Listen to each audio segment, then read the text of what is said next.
So I just had to dump, I don't even know how much that was, probably at least 20 pounds, probably a little bit more, of tomatoes into our compost bin, because that's just the kind of year that 2020 has been. So 2020 has kind of affected us all differently, but I think everybody, for the most part, unless you're Jeff Bezos or something, we've all kind of experienced some of the negative effects of 2020 and of COVID, and it just seems like it's just been one of those years where it's been one thing after another, right? It hasn't just been one thing, it's been all the things. And for us, that's been true in the garden and on our homestead as well.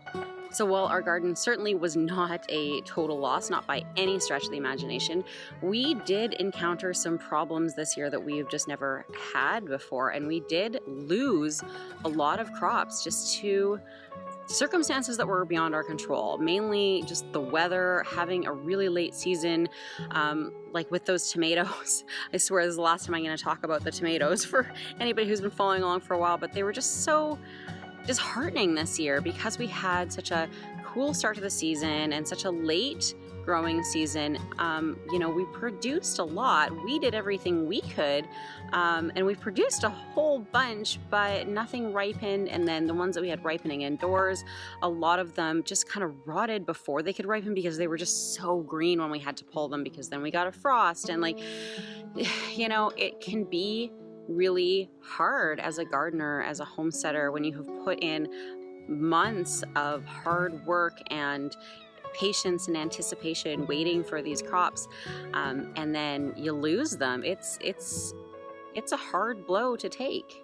But I never want to just kind of wallow in my own misery, so to speak. I always like to kind of take the lesson out of whatever circumstance it is that we're going through or experiencing. And so it got me thinking, we're tossing away all these tomatoes. We've had pumpkins that didn't ripen, that'll just never make it. I had a tiny little watermelon that we just wanted so bad. We waited for months and it just didn't grow. And, so instead of being upset about those things, I like to kind of reflect on them and think about, hi honey, about what... Oh, good job, kiddo. About what lessons we can take from them. And especially this year and around this time, as we're kind of starting to round out the year, I've been thinking a lot about what 2020 has taught me and has taught us, about being gardeners, about being homesteaders, and just about life in general. And I've kind of distilled it down to 6 core lessons, I guess, life lessons that 2020 has taught me in all 3 areas of life, right? Of my life anyway, gardening, homesteading, and just life in general. Those are kind of the 3 categories of my life now. But I wanted to share those with you today because I know that I am certainly not the only one who has experienced disappointment and loss and, just a kind of a feeling of hopelessness at times this year. And so I just wanted to share with you some of the lessons that I've been reflecting on lately. Okay, so I wrote them all down on this paper so that I wouldn't forget any of them, but I've just kind of written down the core lessons, and I'm just going to speak from the heart otherwise on this. So it's a little bit different video than I usually do, but I think it's things that we all need to hear right now, especially just to kind of remember that we're in this together and that we're all going through it, and things will get better. So I had 5 things that 2020 has taught me, but then I actually came up with 6. So the first one is that just we can't control everything. We can't, and that's okay. We're not meant to control everything. I think as homesteaders especially, we like to be in control of as much as possible, right? We don't want somebody else controlling our food supply. We don't want somebody else controlling our security or our right to freedom or to good food or to whatever, right? We like to be in control and in charge of our own life, of our own health, of all those things. That's the whole kind of principle of self-sufficiency, right? Is that we are the ones that get to decide. We are the ones that get to control these things. But the fact of the matter is that we're just not in control of everything, and we'll never be. No matter how hard we work, there are things that are outside of our control that we just need to learn to accept. So if you are religious, right, if you're Christian, then you may lean on God, right? God is the one in control of a lot of these circumstances, and you have to just have faith that God's plan is working for all of us, even though it might not seem like it at the moment. If you're not, I'm not a Christian, I'm not religious, but I do believe that the universe conspires in our favor. Even though horrible things may happen, and we may experience losses, in my heart of hearts, I believe that one day when we move on from this life, that we will get maybe some of the answers to our questions. I don't know, but I have to have faith in something, right? I think we all have to have faith in something. We all have to just accept that there are things that we cannot control and believe that someone's got our back, right? Believe that things will turn around, that things will get better, and that there's some purpose to all of this. So that has really helped me. But just in general, even if you're not spiritual or religious at all, just accepting the scientific fact that there are things that are out of our control, and to beat ourselves up for something that we cannot control is just silly and pointless and is not going to get us anywhere. For example, the weather. We cannot control the weather. So the fact that we produced all these beautiful tomatoes, we have to give ourselves a pat on the back for that. The fact that they didn't ripen, that's something that we did not have control over unless we maybe built a heated greenhouse. We could have done things, but we're not in the position to do those kind of things right now. We did the best with what we could, and the rest was kind of out of our control. Of course, the same can be said for this pandemic in general, right? We can't control that this is what's happening right now. We can't control the ways that it has affected our lives, but we can control how we respond to it. Some things are just out of our control, and the sooner we can accept that, I think the better off we'll all be. The second thing, this is more of a practical lesson. Always diversify. Okay, so when we're talking gardening, always diversify your crops, because you don't know what's going to do well one year versus another year. So if we invested a lot in our tomatoes this year, which is why we threw away so many. Don't get me wrong, we have like bags. We have about 20 bags of tomatoes in the freezer waiting to be canned. We did a bunch of salsa. We have got tomatoes, but we lost a bunch too. Had we only grown tomatoes, then we would have lost a bunch more, and we wouldn't have had anything else to fall back on, right? So always diversify in the garden. If you're diversifying your crops, other things are going to do better. Our peas, our broccoli, our brassicas, our cool weather things, lettuce, that stuff did amazing this year at the beginning of the season because we had a later start to summer, and so they lasted longer, whereas usually they would have bolted and gone to seed if it was too hot. And so by diversifying and making sure that we're growing a wide range of different vegetables, some things might not do well, but then we have others that do well that we can fall back on. Now, not just in the garden. I think diversifying in the garden is always important, but other things to think about diversifying are your income streams, for example, or your skills. So with income, I think that we saw this earlier in the year better than ever before. If you, say, worked for a company or an industry that went under and you lost your job and you don't have any other form of income, then that could be a huge strain, right? That's a huge stressor. And so by diversifying your income streams and having something else to fall back on, then you protect yourself a little bit if, another 2020 happens, or if something goes sideways. Say you lose your job, I don't know, in the airline industry, but you also make some type of handmade crafts at home. You make candles and soaps and stuff. Well, at least then you could lean on that and maybe sell some of that stuff and have a separate income stream. Or maybe you blog like I do, and you can use that as a stream of income if something else goes under. Or maybe you have some type of skills that you can offer to people. Like my husband, when he lost his job couple years ago now, I think. It was really sudden, 10 days before Christmas, he was let go. Luckily, he had the skills to be able to go out and get side jobs, to get work doing construction, doing renovations and building projects and whatever for people.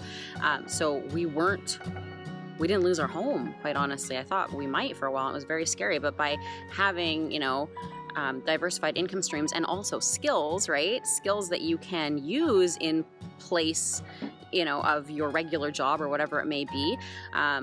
We were able to fall back on that, and that saved us, right? So diversify your income streams, diversify your skills. The more skills you have, the better, right? The more things we know how to do, the less we do need to rely on others or on this system to take care of us, because if that system crumbles, then we're gonna need to know how to do a lot more for ourselves. So the next thing, be grateful for what you have.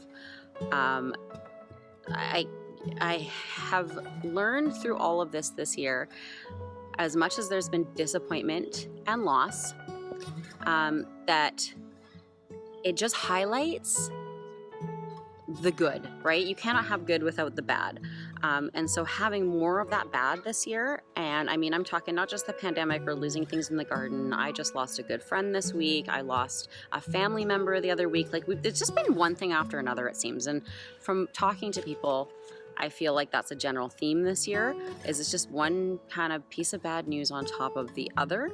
But I think that if you look for the good in it, that you actually learn to be even more grateful for the things that are going well, because there's always things that do well, that are going good, right? We can always find the silver lining, and we can always be grateful. And I think that the more grateful we are for what we have, the more abundance we have in life, right? Or at least the more abundance we feel. And so for me, again, bringing it back to the garden, seeing things that didn't do so well just highlighted for me the things that did do well. So, our little pea harvest this year, it did so well. I've never had peas do so well because the weather was cooler. And I know it's just peas, but I really was finding myself super grateful for this amazing pea harvest. And usually when I'd be like, okay, I'm done with this. I'm not harvesting any more peas. I'm over it. I've done enough.